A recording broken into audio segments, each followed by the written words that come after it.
بسم الله الرحمن الرحیم. من فرشته محسنی اراد هستم، مدرس زبان انگلیسی. به مدت 7 سال توی آموزشگاه درس خوندم، آیلتس دارم، 3 سالم در دانشگاه خوندم، میشه 10 سال. بعد آیلتس 6.5 دارم، TTC مدرک TTC دارم و اینکه کاردانی مترجمی زبان انگلیسی هم دارم. میخواستم امروز باهاتون راجع به زبان انگلیسی و احوال پرسی صحبت کنم.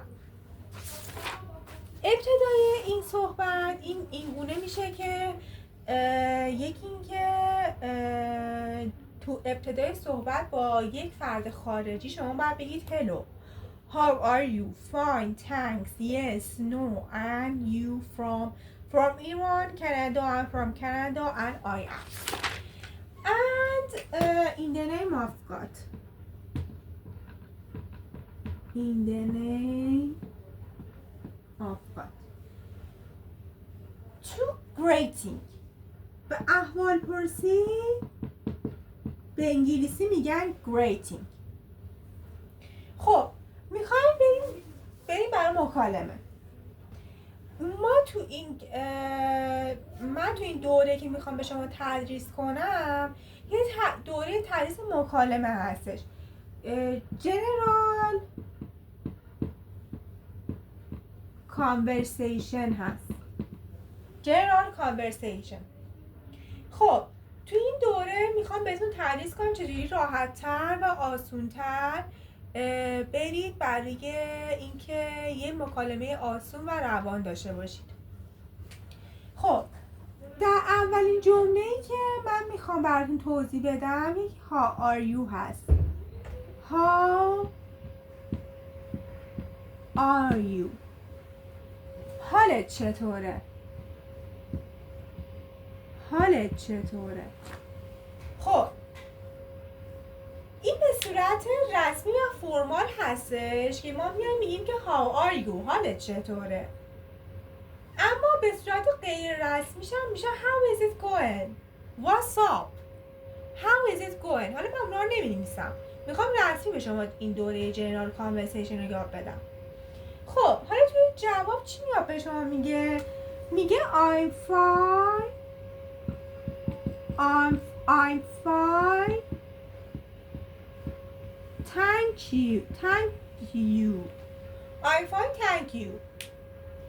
خب بچه‌ها بس توی این که میخوای به یه سوال پرسی انجام بدین برای اینکه حالت چطوره، میگه من خوبم ممنونم. من خوبم ممنونم. من خوبم ممنونم. بس to greeting to someone and you must ask this question how are you or how is it going, what's up, and to the answer you must say that I'm fine, thank you. This is a general conversation. خب بچه‌ها این برای دوره مقدماتی هست برای اون کسایی که اصلا زبانشون خوب نیست، زبانشون خیلی ضعیفه و میخوان از ابتدا شروع کنن. شاید شما به این جمله بگید که ما اینا رو بلدیم، چرا دیگه باید اینا رو بگیم؟ اما این یه دوره هستش که از الان دارم شروع میکنم، به مراحل سخت‌ترش هم میرسیم. حالا فعلا یه دوره کانورسیشن هست که میخوایم با هم دیگه شروع کنیم و با هم دیگه به انتها برسونیم. خب حالا من اینا رو پاک میکنم. I erase this from whiteboard. And the other question to greeting is اهل کجایی؟ اهل کجایی؟ Where are you from? Where are you from? اهل کجایی؟ To the answer you must say that I from Iran or I from Canada.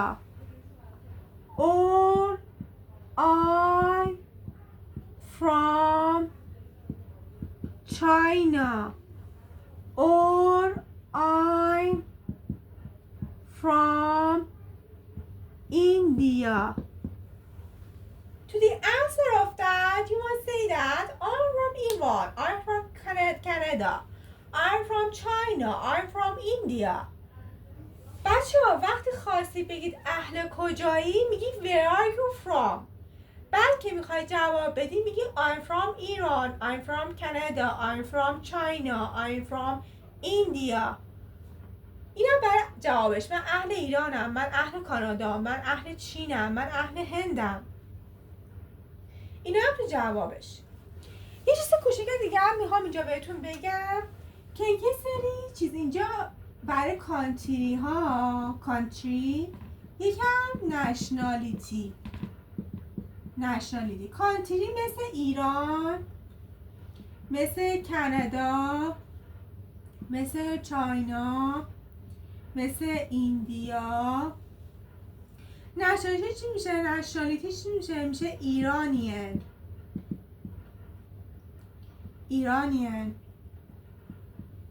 کانادانیان،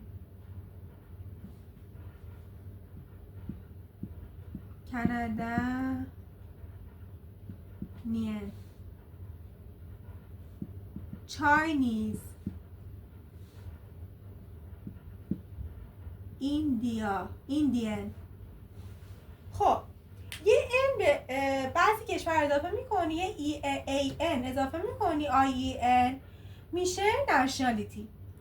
به جای answer I'm from ایران میتونی بیای بگی که I'm Iranian, I'm Canadian, I'm Chinese, I'm Indian and to the answer. خب بچه ها اینم از احوال پرسی کردن و جواب دادنش. 2 سوال بود. یکی برای rating to is to answer. One of that is how are you? To say answer, you must say that I'm fine, thank you. And you answer that yes, I'm fine, thank you. And to the ask question where you're from, you answer I'm from Iran, I'm from Canada, I'm from China, I'm from India. And I'm Iranian, I'm Canadian, I'm Chinese, I'm Indian. اینم از مبحث ساده ما. یه لحظه من تایم رو نگاه کنم. 2 دقیقه دیگه تایم داریم. خب بچه ها زبان انگلیسی زبان سختی نیستش، اما اگه بخوای بگی من نمیتونم، نمیشه یا سخته، نمیتونم، وقت ندارم و اینا نداره. اگه بخوای ویدیوهای منو نگاه کنی میتونی به این نتیجه برسی، چون خود من علاقه خیلی شدیدی به زبان انگلیسی داشتم و اینکه 7 سال تو آموزشگاه خوندم، با یکی از تاب استودنت های آموزشگاهم بودم و نمره الف توی دانشگاهم بودم و من دانشگاهم تو علمی کاربردی انقلاب بوده. بعد اینکه اونجا درس خوندم مترجمی رو و اینکه الان میخوام اینجا به شما تدریس کنم و بهتون بگم اصلا کار سختی نیستش. شما خیلی راحت میتونید با این 2 چیز آشنا بشین و با این 2 جمله کاملا آشنا بشین. اهل کجایی و حالت چطوره خیلی راحت میتونی یاد بگیری و جوابش رو بدی و از پس خودت تو خارج بر بیاری. حتی میتونی تو ایران برای خودت شروع کنی به تدریس کردن و زبان انگلیسی رو راحت تر یاد بگیری. اما یه دوره جنرال کانورسیشن هست، جنرال کانورسیشن، یه دوره کانورسیشن عمومی هستش که من میخوام اینو به شما یاد بدم که رفتی رستوران، که رفتی پمپ بنزین، که رفتی یه جایی که باید مکالمه انگلیسی داشته باشی اونجا که بتونی راحت‌تر مکالمه کنی و بتونی راحت‌تر جواب بگیری. من این کار رو برای شما انجام میدم و میتونم این تدریس رو برای شما داشته باشم.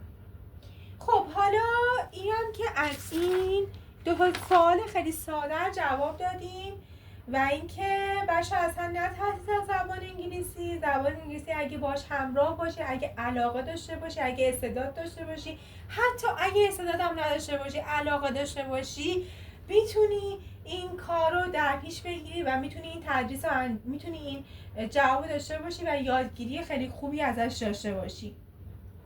خب خیلی ممنونم از اینکه منو گوش کردین، ممنونم که منو تماشا کردین. منو سابسکرایب کنید و اینکه خیلی متشکرم ازتون بابت اینکه منو لایک کنید و به دوستاتون منو معرفی کنید. من یه بار دیگه میگم، من فرشته محسنی راد هستم. 10 سال است که زبان انگلیسی رو میخونم و خوندم، همچنان هم دارم مطالعه میکنم و اینکه 7 سال توی آموزشگاه و 3 سال در دانشگاه خوندم. کاردانی مترجمی رسمی، متون رسمی و آثار مکتوب زبان انگلیسی رو دارم و اینکه خودم خیلی علاقه به این رشته داشتم و شما هم همینطور علاقه من بشین به این رشته، چون الان دیگه روتین همه دنیاست. اگه زبان انگلیسی بلد نباشی از دنیا عقب میمونی، چون همه چی دیگه الان با زبان انگلیسی هستش. خیلی متشکرم ازتون. خدا نگهدار.